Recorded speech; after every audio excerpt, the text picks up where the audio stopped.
Hello दोस्तों, एवल enigma में आपका फिर से स्वागत है। दोस्तों, मिस्टीरियस और वियर्ड एडवेंचर्स हमारी अर्थ पर बहुत हुए, जिनका रिकॉर्ड सिर्फ इन्वेस्टिगेशन फाइल्स में है और असल में वहाँ क्या हुआ किसी को नहीं पता और उस गुत्थी को सब अपने अपने एंगल से सॉल्व करने की कोशिश करते हैं, पर एक्चुअली कोई भी थ्योरी उस इंसिडेंट पर फिट नहीं बैठती, इसलिए वो जगह और उससे रिलेटेड इंसिडेंट अनसॉल्व्ड और मिस्ट्री बनकर रह जाते हैं। ऐसी एक जगह है जो बहुत मिस्टीरियस है और उस पर घटे हैं बहुत इंसिडेंट्स। हम बात कर रहे हैं एक लाइट हाउस की जो बहुत बहुत मिस्टीरियस है। तो दोस्तों, बिना वक्त गवाए चलिए शुरू करते हैं और जानते हैं उस मिस्टीरियस लाइट हाउस को। अ मिस्टीरियस लाइट हाउस। ये लाइट हाउस इलियन मोर के पास है, स्कॉटलैंड में, और ये जगह फेमस है अपनी मिस्टीरियस डिसअपीयरेंसेस के लिए। यहाँ पर बहुत सारी एबनॉर्मल घटनाएं रिपोर्ट की गई हैं। ये लाइट हाउस 75 फुट का है, जो कि डेविड एलन स्टीवेंसन ने बनाया था और ये बनाया गया था नॉर्दर्न लाइट हाउस बोर्ड के लिए। सबसे पहले जानते हैं लाइट हाउस का काम क्या होता है। लाइट हाउस का काम होता है बोट्स शिप्स को सिग्नल देने का कि कहाँ वाटर में डेंजर एरियाज हैं। साथ ही नेविगेशन का काम होता है लाइट हाउस का। ये लाइट हाउस एक टावर होता है जिसके ऊपर एक ब्राइट लाइट लगी होती है। ये लाइट हाउस बदनाम है यहाँ गायब हुए वर्कर के लिए। सबसे पहला किस्सा सामने आया सन 1900 के दिसंबर के महीने में, जब आर्क्टर नाम का स्टीमर इस लाइट हाउस के पास से गुजर रहा था। इस स्टीमर के कैप्टन ने देखा कि लाइट हाउस वर्क नहीं कर रहा, जबकि रूल के हिसाब से लाइट हाउस हमेशा वर्किंग होना चाहिए, क्योंकि आइलैंड्स पर लाइट हाउस का काम एक तरह से ट्रैफिक सिग्नल की तरह होता है जो शिप्स को इंडिकेट करता है। अब ये चीज कैप्टन ने लाइट हाउस की एजेंसी को कन्वे की। क्योंकि लाइट हाउस पर वर्कर और इनकी मेंटेनेंस एजेंसी के थ्रू होती है, तो सारी रिस्पॉन्सिबिलिटी ऐसी एजेंसीज की होती है। साथ में लाइट हाउस की मेंटेनेंस भी एजेंसी के थ्रू ही की जाती है।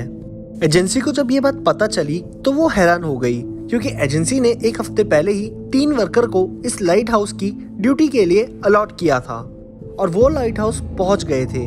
3 लोगों को तैनात किया गया था इस लाइट हाउस की रखवाली के लिए, जो थे विलियम मैकार्थर, थॉमस मार्शल और जेम्स डुकाट। लाइट हाउस ऑपरेशनल नहीं था और इसी की जांच के लिए एक रिलीफ वेसल को भेजा गया जिसका नाम था हेस्पेरस। लाइट हाउस की तरफ पहुंचने के बाद क्रू ने देखा कि वहां लाइट हाउस पर कोई फ्लैग नहीं था, जबकि अगर लाइट हाउस ऑपरेशनल हो तो वहां एक फ्लैग हमेशा होना चाहिए। इस रिलीफ वेसल में कैप्टन का नाम था जेम्स हार्वे। इन्होंने कई बार लाइट हाउस पर रह रहे कीपर को सिग्नल दिया जिससे वो बाहर आकर देखे और अपनी कुछ सूचना दे, इसलिए कैप्टन हार्वे ने फ्लेयर चलवाई, जिसके बाद भी कोई रिस्पॉन्स नहीं आया। फिर लास्ट अटेम्प्ट के लिए कैप्टन ने जोर जोर से शिप का हॉर्न बजाया, पर तब भी कोई रिस्पॉन्स नहीं आया। आखिरकार कैप्टन और क्रू को लाइट हाउस के आइलैंड पर उतरना पड़ा।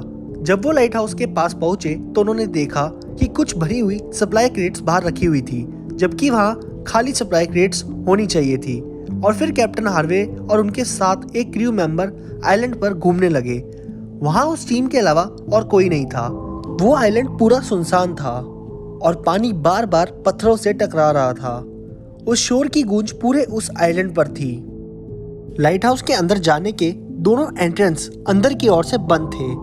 बहुत देर तक खटखटाने के बाद इसके एंट्रेंस तोड़े गए और अंदर कोई नहीं मिला।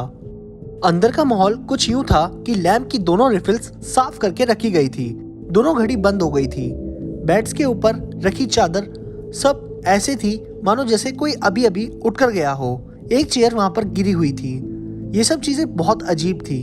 एक सवाल जो कैप्टन हार्वे को जाते ही बड़ा सता रहा था, वो ये था कि अगर घड़ी खराब होनी थी तो वहां एक भी हो सकती थी, पर दोनों घड़ी एक साथ खराब हुई, जो कि एक इत्तेफाक हो सकता है, पर इस आइलैंड को इतना मिस्टीरियस माना जाता है तो इत्तेफाक को मानना थोड़ा मुश्किल है। कहानी में अभी तो और भी राज थे जो खुलने थे। पूरे लाइट हाउस में और आइलैंड में उन 3 आदमियों का कोई सुराग नहीं मिला। वापस निकलते समय लाइट हाउस से हार्वे ने देखा कि बाहर जाने वाले गेट पर एक ओवरकोट टंगा हुआ था और बाकी 2 खाली थे, जिसका मतलब एक व्यक्ति तो लाइट हाउस में रुका था। रूल के हिसाब से लाइट हाउस पर एक ना एक व्यक्ति तो होना ही चाहिए और शायद 2 व्यक्ति जब लाइट हाउस से निकले होंगे तो वहाँ एक व्यक्ति तो जरूर रुका होगा, पर वहाँ एक व्यक्ति की मौजूदगी का समान तो था, पर वहाँ वो व्यक्ति नहीं था। ये 3 व्यक्ति कहाँ थे किसी को नहीं पता। आसपास के आइलैंड पर इन 3 लोगों की तलाश शुरू हुई। अब तक क्रू मेंबर्स समझ चुके थे कि यहाँ कुछ तो एबनॉर्मल हुआ है। अब आगे की कार्रवाई नॉर्दर्न लाइट हाउस बोर्ड को करनी थी, क्योंकि कैप्टन हार्वे ने इन 3 लोगों की गुमशुदगी को नॉर्दर्न लाइट हाउस बोर्ड को टेलीग्राम कर दिया था। अब इस केस में इन्वेस्टिगेशन होनी थी। ये केस अब नॉर्दर्न लाइट हाउस के सुपरिटेंडेंट को दिया गया, जिनका नाम था रॉबर्ट म्यूरहेड, क्योंकि रॉबर्ट ने ही इन तीनों लोगों को इस एजेंसी में रिक्रूट करवाया था और ये इन तीनों को पर्सनली जानता था। रॉबर्ट को तब्दीश में लाइट हाउस से एक बुक बरामद हुई, जिसे लॉगबुक कहते हैं। लॉगबुक एक डॉक्यूमेंट होती है जो कीपर को लाइट हाउस में रखनी होती है। इस बुक में मौसम से रिलेटेड, लाइट हाउस से रिलेटेड सारी चीजें रिकॉर्ड करनी होती है। रॉबर्ट को इस लॉग बुक में लास्ट एंट्री 15 दिसंबर की शाम की मिली। उसके बाद इस बुक में कोई एंट्री रिकॉर्ड नहीं थी।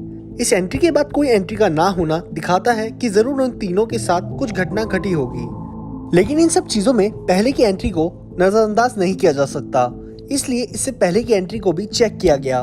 उसमें 12 दिसंबर में मार्शल ने लिखा था कि मौसम बहुत खराब है और समंदर की लहरें बहुत ऊंची ऊंची उठ रही है।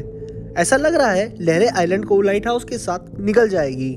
ऐसी लहरें उन्होंने अपनी पूरी लाइफ में नहीं देखी थी। साथ ही लॉगबुक में अपने एक पार्टनर यानी जेम्स डुगार्ट के बारे में लिखा था कि आज वो बहुत अजीब बिहेव कर रहे हैं और वो बहुत गुमसुम भी है। साथ ही विलियम बहुत रो रहे हैं। इन तीनों की कहानी लॉगबुक में पढ़कर ऐसा लगता है जैसे मानो तीनों ने अपनी मौत को देख लिया था। पर 13 दिसंबर को मार्शल ने लिखा था कि अब सब अंडर कंट्रोल लग रहा है और माहौल भी कल से सुधरा हुआ है, पर लहरें अभी भी उठ रही है। और 15 दिसंबर तक ये लिखा गया कि अब सब शांत है, पर लहरें शांत होने का नाम नहीं ले रही। 12 दिसंबर को जो भी बातें मार्शल ने लिखी उससे रॉबर्ट को बहुत अजीब लगा, क्योंकि वो तीनों को पर्सनली जानता था और तीनों बहुत स्ट्रांग थे और वो इन सब चीजों से डर गए। ये बात रॉबर्ट के लिए बहुत अजीब थी। अब जो सबसे बड़ा ट्विस्ट आप लोगों के लिए आने वाला है, उसे सुनकर आप लोगों के रोंगटे खड़े हो जाएंगे।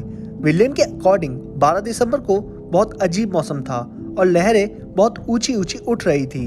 इन बातों को क्रॉस चेक करने के लिए रॉबर्ट ने आसपास ट्रैवल करने वाली शिप से इस बारे में पता किया, पर आसपास की शिप्स ने आसपास के आइलैंड पर ऐसी कोई भी वेदर कंडीशन रिपोर्ट ही नहीं की थी। यानी सब कुछ सही था 12 दिसंबर को, और ना ही मौसम विभाग ने इस बारे में कुछ ऐसा बताया। उनके हिसाब से भी कोई भी वेदर कंडीशन या वेदर चेंजेस नहीं थे इस आइलैंड के पास। तो 12 दिसंबर को जो भी हुआ वो सिर्फ इन 3 लोगों के साथ हुआ।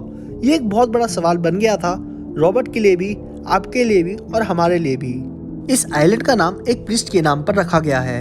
ये आइलैंड शुरू से ही अनलकी माना जाता है, क्योंकि यहाँ कभी कोई रहने नहीं आया। शुरुआत में यहाँ एक आबादी रहने आई थी, पर कई मुसीबतों का सामना उन्हें करना पड़ा और वो यहाँ से अचानक से रातों रात चले गए और उनका आज तक कुछ पता नहीं चला। इस आइलैंड पर कई बार एबनॉर्मल घटनाएं नोटिस की गई है। एक बार एक शिप ने इस आइलैंड पर एक फिगर देखी थी, लेकिन वो करीब आते आते गायब हो गई।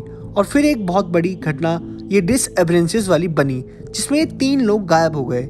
इस आइलैंड को शुरू से ही भूतिया माना जाता है, क्योंकि यहाँ ऐसा एक अजीब सा वेदर महसूस किया गया है जो सिर्फ इस आइलैंड पर ही होता है। इन घटना पर कई थ्योरीज बनी और उनमें से कुछ थ्योरी यूँ थी कि 15 दिसंबर को फिर से वेदर खराब हुआ होगा और एक कीपर यहाँ रुका होगा और बाकी 2 कीपर यहाँ से निकल गए होंगे, और मौसम अच्छा ना होने की वजह से शायद वो 2 कीपर पानी में डूबकर मर गए होंगे। लेकिन फिर सवाल यही उठता है कि आखिर लाइट हाउस अंदर से बंद कैसे था? अगर लाइट हाउस अंदर से बंद था तो अंदर कोई भी क्यों नहीं था? ये इंसिडेंट एक बहुत बड़ी मिस्ट्री बनकर रह चुका है और ये सारी इंफॉर्मेशन विकिपीडिया पर भी पोस्टेड है। साथ ही इस पर एक मूवी भी बनाई गई है जिसका नाम है द वैनिशिंग, जो आपको जल्द ही हमारे टेलीग्राम के चैनल पर मिल जाएगी। मिस्टीरियस और एबनॉर्मल घटनाओं पर कुछ लोग यकीन करते हैं, पर कुछ लोग इसे सिर्फ एक इत्तेफाक समझते हैं। ऐसे इंसिडेंट कई बार हमारे अर्थ पर हुए, जैसे EWA 513, वासु भानोट ने टाइम ट्रेवल किया और एक मिस्टीरियस मैन जो टॉयलेट से आया था। ये सारी कहानियाँ आपको हमारे चैनल पर मिल जाएगी। आप लोगों के लिए एक सवाल, आप लोगों को क्या लगता है, क्या ये सच में आइलैंड भूतिया है? क्या लाइट हाउस में कोई ऐसी गतिविधियां होती है जो नॉर्मल नहीं एबनॉर्मल है? हमें कमेंट में जरूर बताएं।